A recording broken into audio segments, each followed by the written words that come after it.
নবান্ন থেকে চোর তাড়াও, দাঙ্গাবাজ হটাও। যাদের হাতে আধার কার্ড দিচ্ছেন, মোবাইলের নাম্বার দিচ্ছেন, ও কিন্তু মাল ওখান থেকে আপনার ব্যাংকের টাকা ঝেড়ে নিতে পারে। ও দেবেন না। ওরা এত চোর। তৃণমূলের শেকড় শুদ্ধ চোর, শুধু বালি চোর নয়, বেগুন গাছের শেকড় পর্যন্ত চোর। তৃণমূলের জন্ম 84-তে। আগামী দিনে বাম যারা উঠছেন, তরুণ প্রজন্ম এবং নওশাদ সাহেবের মতো ছেলেরা, তাদের হাতে আমরা বয়স্করা বেতন তুলে দেব। অটল বিহারী বাজপেয়ীকে কে মালপোয়া খাইয়েছিল? কে মন্ত্রিসভার অটল বিহারী বাজপেয়ীর রেলমন্ত্রী কে ছিলেন? তৃণমূল পার্টি 98 সালে জন্ম দিয়েছে কে? বিজেপির নেতা বলছেন আমরা জন্ম দিয়েছি। সেটিং না থাকলে মমতা ব্যানার্জি শুদ্ধ জেলে ঢুকতো। অভিষেক যে কোম্পানি খুলেছিলেন, লিপস অ্যান্ড বাউন্স, নাম শুনেছেন? ওনার বাবা ছিল ডাইরেক্টর, মাও ছিল ডাইরেক্টর, আর ওনার হিসেব রাখতেন কাকু, কালীঘাটের কাকু। নাম শুনেননি? কাকুর কণ্ঠস্বর চেক হয়েছে, ধরা পড়ে গেছে। প্রচুর ঘাবলা করেছে, প্রচুর ঘাবলা। বালির টাকা, খাদানের টাকা, পাথরের টাকা, চালের টাকা, মানে পুরো ছেড়েছে। আবার মাস্টারির টাকা। তা অভিষেকের কোম্পানির ম্যানেজার ধরা পড়লো, আর অভিষেককে ছুলো না, কেন্দ্রীয় সরকার ছুঁইল না। তো অভিষেকের সঙ্গে সম্পর্ক নেই, বিজেপির সম্পর্ক এটি কি নওশাদ সিদ্দিকীর সঙ্গে? এটা পাগলে বিশ্বাস করবে? হ্যাঁ, অভিষেক ব্যানার্জি এত চোর, সরু লাইন রেখে দিয়েছে পুরো মোদির সঙ্গে, অমিত শাহর সঙ্গে। এটা সারা ভাঙড়বাসী, সারা পশ্চিমবাংলাবাসী জানে মমতা এবং মোদির মধ্যে সেটিং আছে। আছে না নেই? সেখানে অনেক কথা বলে গেল, যা লিস্টি পড়লো উন্নয়নের, বলে গাতি এটা করেছি। ভাঙড়ে এসে বম্বের কথা বলছে, ভাঙড়ে ভোট নিতে এসে বম্বের কথা বলছে।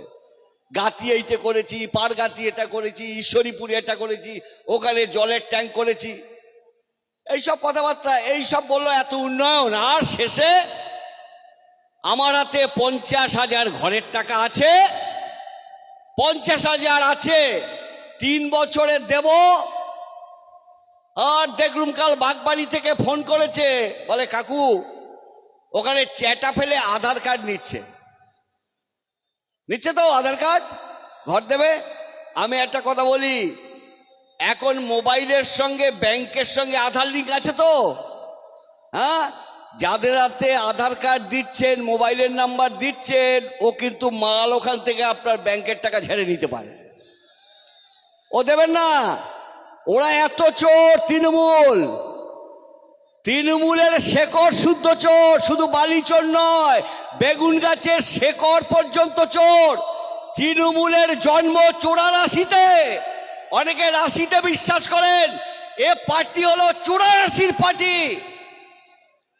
সেই চোরের নেতা এসে এখানে নওশাদ সিদ্দিক, যার আয় কমেছে, আর মমতা ব্যানার্জির পরিবারের 27টা কালীঘাটে প্লট হয়েছে, টালির চালায় থাকেন, আর যে নওশাদ সিদ্দিকীর আয় কমেছে গতবারের থেকে হলফনামায়, তাকে বলছে বিজেপির সঙ্গে সেটিং। এটা বিশ্বাস কেউ করবে?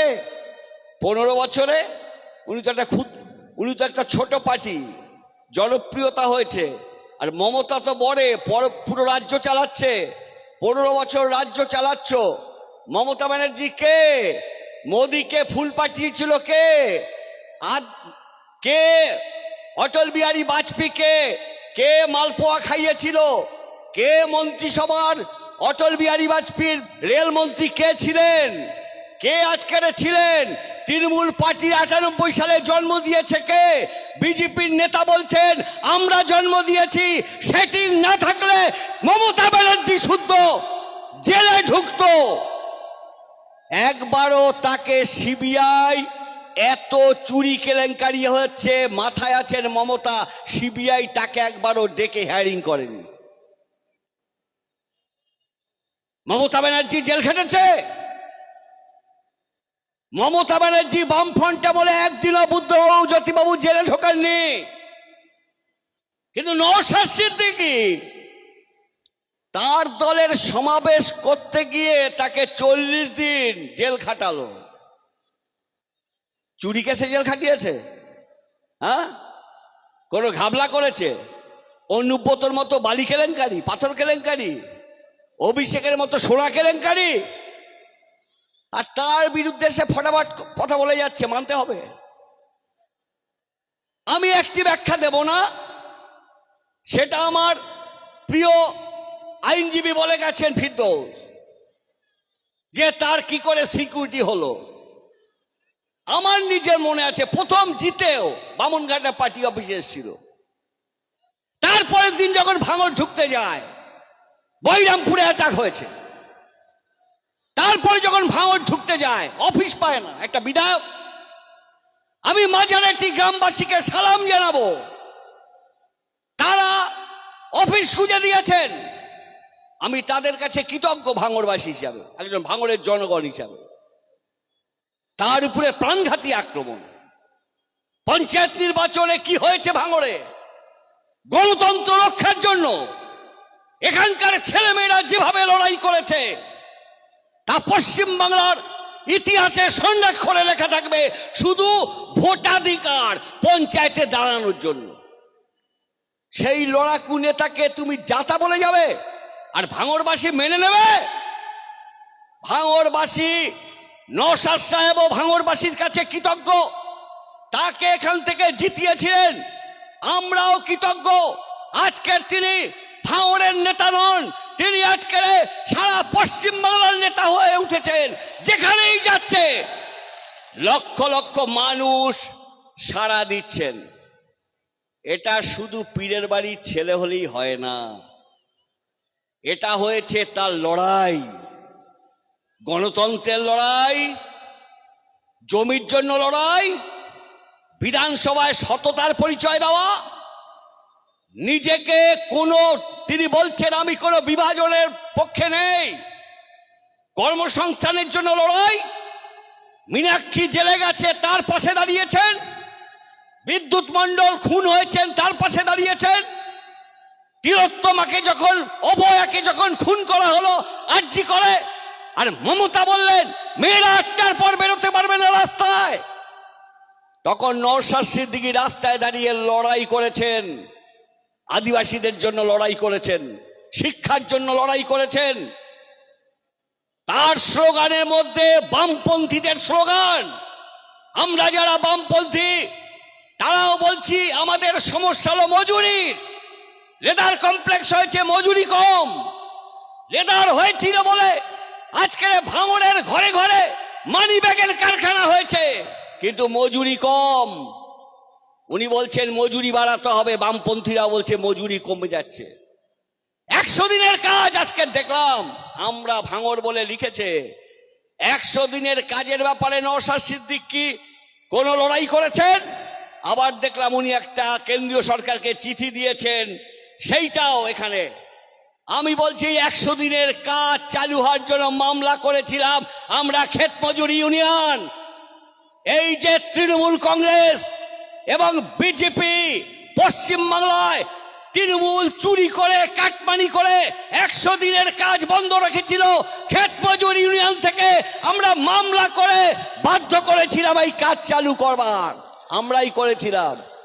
মমতা বলেনি, মমতা কোর্টে যায় তোলাবাজদের বাঁচানোর জন্য। এখানে ফিরদৌস কেন বললো না আমি জানি না। রাজ্য সরকারের খরচা হয়েছে প্রায় 200 কোটি টাকা। কপিল সিব্বল দাঁড়াতে গেলেই প্রতিদিন তাকে 27-28 লাখ টাকা দিতে হবে। সারদার চোরদের বাঁচানোর জন্য, বালি চোরদের বাঁচানোর জন্য, পার্থকে বাঁচানোর জন্য, ঘুষখোরদের বাঁচানোর জন্য আপনার আমার টাকা আজকে মমতা ব্যানার্জি ব্যয় করছে সুপ্রিম কোর্টে উকিল ধরে। আর নওশাদ যদি প্রতিবাদ করে তাকে জেলে ঢোকাচ্ছে। আপনারা বলুন লড়াইটা হবে কি হবে না? লড়াইটা হবে কি হবে না? লড়াইটা হবে খাদ্যের জন্য। আমাদের ঘুপসিকলে ঢুকিয়ে দিচ্ছে। আমাদের এই 15 বছর ধরে বিভাজনের রাজনীতি করে হয় তৃণমূল নয় বিজেপি, হয় তৃণমূল নয় বিজেপি। নওশাদ বিকাশ ভট্টাচার্যের আজকের বলছে কি ওই লাইন থেকে ফিরে আসতে হবে। কাজের দাবি, চাকরির দাবি, গণতন্ত্রের দাবি, কৃষকের ফসলের দাবি, এই নিয়ে রাজনীতি হবে। আর সেই লাইন যখন এগিয়ে যাচ্ছে তখন দিদি এবং মোদির ঘুম ছুটে যাচ্ছে। তাই নওশাদের উপরে আক্রমণ, নওশাদ সাহেবের উপর আক্রমণ। আমি শেষ কথা বলবো, আমি ওনার সঙ্গে 3টে পদযাত্রায় সারাদিন ছিলাম, আজও ছিলাম। হিন্দু মেয়েরাও, হিন্দু বউরাও আজকের নওশাদ সাহেবকে বলছে এরকম ছেলে হয় না, এরকম মানুষ হয় না। এটা আমি বলে দিতে পারি। এটা একটা সেকুলার পার্টি, ধর্মনিরপেক্ষ পার্টি। সেই কারণে আমরা যাকে এখান থেকে জন্ম দিয়েছি রাজনীতিতে, ভাঙড়ের মান সম্মান ইজ্জতকে আজকে তুলে ধরছে, রাজনৈতিক নেতা হচ্ছে। আমি আপনাদের কাছে অনুরোধ করব, এই সোনার টুকরো ছেলেকে আমরা হারতে দেব না। আমাদের দায়িত্ব ভাঙড়বাসীর নওশাদকে জেতানো। আগামী দিনে বাম যারা উঠছেন, তরুণ প্রজন্ম এবং নওশাদ সাহেবের মতো ছেলেরা, তাদের হাতে আমরা বয়স্করা বেটন তুলে দেব। পশ্চিমবাংলা চোর মুক্ত করো, বিজেপি মুক্ত করো, পশ্চিমবাংলায় দাঙ্গা মুক্ত করো, পশ্চিমবাংলায় ঘুষখোর মুক্ত করো, পশ্চিম নবান্ন থেকে চুরি হটাও। এইভাবে তাদের হাতে বটম তুলে দেব। আমি শেষ কথা বলবো আপনাদের কাছে, স্লোগান দিন, চোর তাড়াও, নবান্ন থেকে চোর তাড়াও, দাঙ্গাবাজ হটাও, দাঙ্গাবাজ হটাও। 29 তারিখে নওশাদ সিদ্দিক সাহেবকে 1 লাখ ভোটে জয় করুন। ধন্যবাদ, আদাব, সালাম।